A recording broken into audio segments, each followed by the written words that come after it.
That Amal Khalil was killed while reporting on an Israeli airstrike in southern Lebanon during a 10-day ceasefire. She is the 9th journalist killed in Lebanon this year. As Lebanon buries her and talks continue on extending the ceasefire, what does her death say about the prospects for accountability? In this episode... And the administration of United States President Donald Trump has announced plans to expand the use of the federal death penalty, including through the deployment of firing squads. The announcement on Friday was part of a policy document issued by the Department of Justice, setting out the legal argument for various methods of execution. That a court in Kosovo has convicted 3 ethnic Serbs on terrorism charges over their role in a deadly secession attempt near the country's northern border in 2023. The basic court in Pristina sentenced Blagoje Spasojevic and Vladimir Tolik to life in prison and Dusan Maksimovic to a 30-year jail term on Friday over the attack in the village of Banjka, which led to a clash with police that left 1 police officer and 3 of the gunmen. Google plans to invest up to $40 billion in Anthropic and support the AI firm's growing computing needs, Bloomberg reports. The Alphabet subsidiary is committing to invest $10 billion now at a $350 billion valuation for Anthropic. That, with another $30 billion to follow if Anthropic hits certain performance targets, according to Anthropic.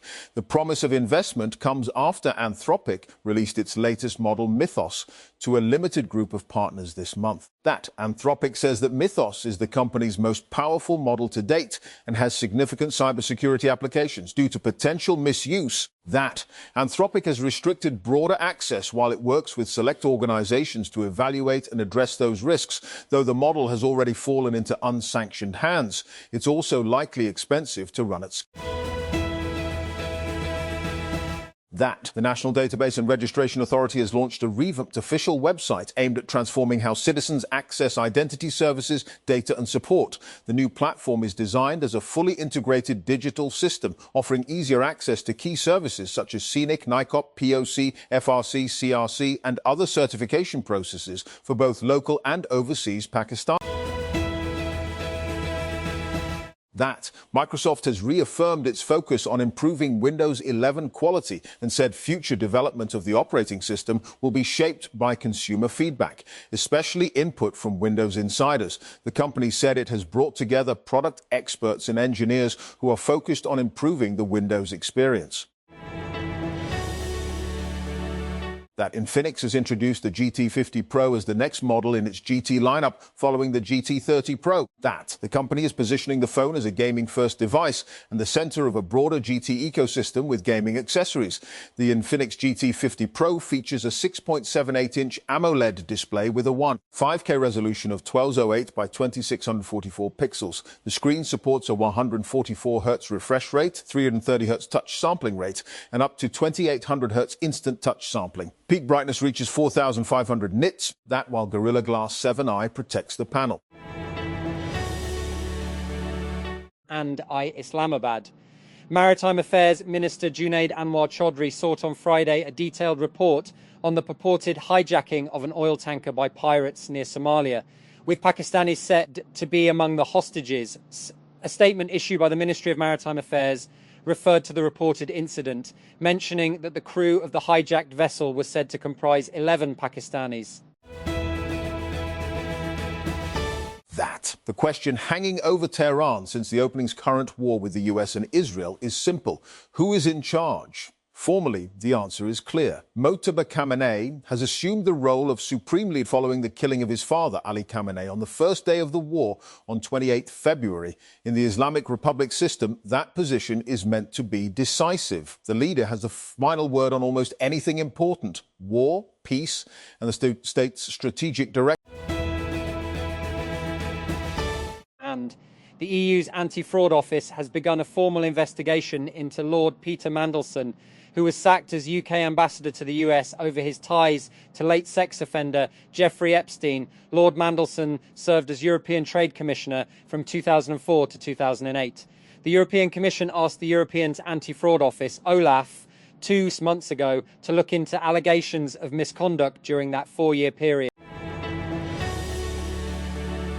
And when Hezbollah fired rockets at Israel on March Tavu, 2 days after Israel and the United States launched a war on Iran, the resulting Israeli operation to destroy the group quickly became a mission to flatten swathes of southern Lebanon. And as Israeli warplanes carried out airstrikes across the country, soldiers seized more territory in the south. Ground operations began to take on the appearance of those seen in Gaza, and bulldozers tearing down buildings and demolitions, razing whole villages to the ground. That Ukraine has succeeded in depriving Russia of much of the windfall profits it would have made from oil exports during March and April, as the war in the Gulf sent prices soaring to above $100 a barrel, a series of sources suggest. That Ukraine intensified a long-range strike campaign against Russian port and energy infrastructure on March 21 in a calculated bid to prevent Russia from offloading oil onto tankers and to counteract the suspension of U.S. sanctions on Russian oil, that which had been in place since 2022. That overpriced Mac Minis are flooding eBay amid shortages of the sold-out machines, which have become a favored tool for running on-device AI models like OpenClaw this week. That reports indicated that the $599 M4 Mac Mini-based model with 16GB RAM and 256GB of storage is sold out on Apple's retail website, with no options for delivery or in-store pickup. That the shortages have since extended to other configurations of the base model, regardless of the amount of memory selected. This is the first time the base model has been sold out, some outlets noted. Meanwhile, that models with higher storage, 512GB and up, are only available to ship starting in June. And customs authorities have revised the import values of glass tubing and glass ampoules used in the pharmaceutical sector, issuing a new valuation ruling to reflect updated pricing conditions. The Directorate General of Customs Valuation in Karachi announced the changes through valuation ruling the 2067 of 2026, covering imports from China and Europe. That China's first pre-6G test network officially began operation on Tuesday in Nanjing, located in East China's Jiangsu province. The new network combines 6G technologies with an existing 5G framework and is designed to test next-generation communication capabilities. And Iran's Foreign Minister Saeed Abbas Araghchi has confirmed today that he's embarking on a diplomatic tour of Islamabad, Muscat and Moscow. In a post on X, formerly Twitter, Araghchi said the purpose of his visits is to coordinate closely with partner countries on bilateral relations and hold consultations on key regional developments. And the US Justice Department is dropping its investigation into the Federal Reserve Chairman Jerome Powell over alleged building cost overruns. US Attorney Jeanine Pirro said instead there would be an internal investigation led by the central bank's Inspector General. That for months, rumors and secrecy have surrounded last year's alleged Independence Day coup plot in Nigeria. But with this week's indictment of 6 people accused of involvement comes the first details of what is said to have been an elaborate plan to oust President Bola Tinubu. It was due to take place on the October 2025, the day Nigeria marked the 65th anniversary of its independence from the UK. And Israeli Prime Minister Benjamin Netanyahu says he has undergone successful treatment for early-stage prostate cancer after a small tumour was discovered during a routine checkup. The information was published on Friday in Netanyahu's annual medical report, with the Israeli leader posting on social media to explain that doctors discovered and treated the tumour during a medical checkup. The information was not announced at the time. And on April 20, the United States fired at and then seized an Iranian-flagged container ship close to the Strait of Hormuz in the northern Arabian Sea, amid its blockade of Iranian ports. It was similar to a scene which played out in the 1980s during the so-called tanker war between Iran and Iraq, during which both countries fired on each other's tankers in the Strait of Hormuz, seeking to cripple each other's economies. That Cornwall exclusion zone, Ukraine. It's a freezing January morning and the sun is glistening across a placid, snowy, forested landscape. But the calm is deceptive. An air raid siren suddenly blares across the crisp winter air. And the United States has 3 aircraft carriers in the Middle East for the first time in 23 years with the arrival of the USS George H.W. Bush. The US military has said amid a fragile ceasefire with Iran. The Middle East-based Central Command of the US military said on Friday that the carriers include 12 accompanying ships, more than 200 aircraft and 15,000 soldiers.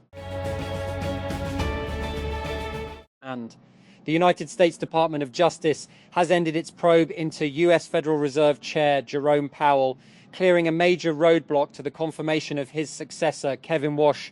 US Attorney for the District of Columbia, Janine Pirro, said on X on Friday that her office was ending its probe into the Fed's extensive building renovations because the Fed's Inspector General would scrutinize them instead. And MG Motor Pakistan has launched the second-generation MGHS and announced its price and booking details at an event held today. The new model is based on the latest global generation introduced in 2024 and will be available in Pakistan with 2 hybrid powertrains. These include a conventional hybrid marketed as Hybrid Plus and a plug-in hybrid variant branded as Super Hybrid. Pakistan has secured 3 very expensive emergency liquefied natural gas (LNG) cargoes from the spot market to avoid electricity shortages ahead of peak summer demand. And the Pakistan LNG Limited (PLL) received 4 bids on Friday after floating bids to cover a shortfall of 4,500 megawatts. The purchases are almost 140% more expensive than Pakistan's long-term LNG supplies from Qatar, and which typically average around 7.9 per MBTU, and also exceed recent RLNG prices notified by the Oil and Gas Regulatory Authority. And Karachi.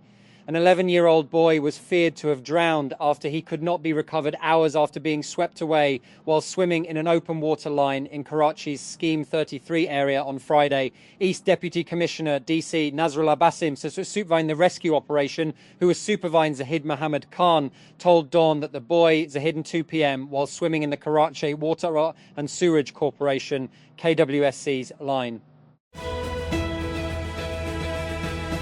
And Benfica's Gianluca Prestiani has been handed a 6-match suspension for discriminatory conduct that was deemed homophobic in a Champions League match against Real Madrid. UEFA announced Prestiani will be banned for 2 more matches after UEFA said on Friday that a further 3-match suspension would be subject to a probationary period of 2 years, starting from the date of the present decision.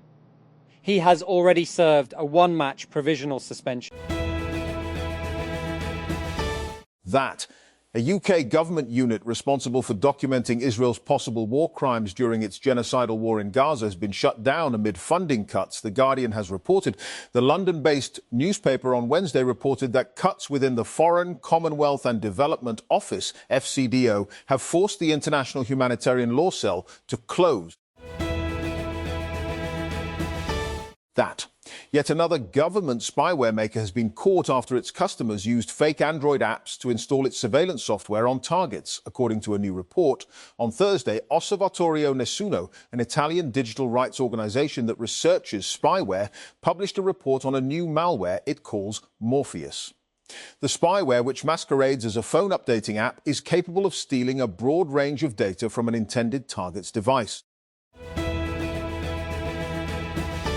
And nuclear startup X-Energies raised $1 billion in its initial public offering yesterday, selling 44.3 million shares for $23 each, a hefty premium above the $16 to $19 per share it was seeking. Initially, the company had hoped to raise around $800 million. The stock is expected to begin trading on Friday on the Nasdaq exchange under the ticker XE.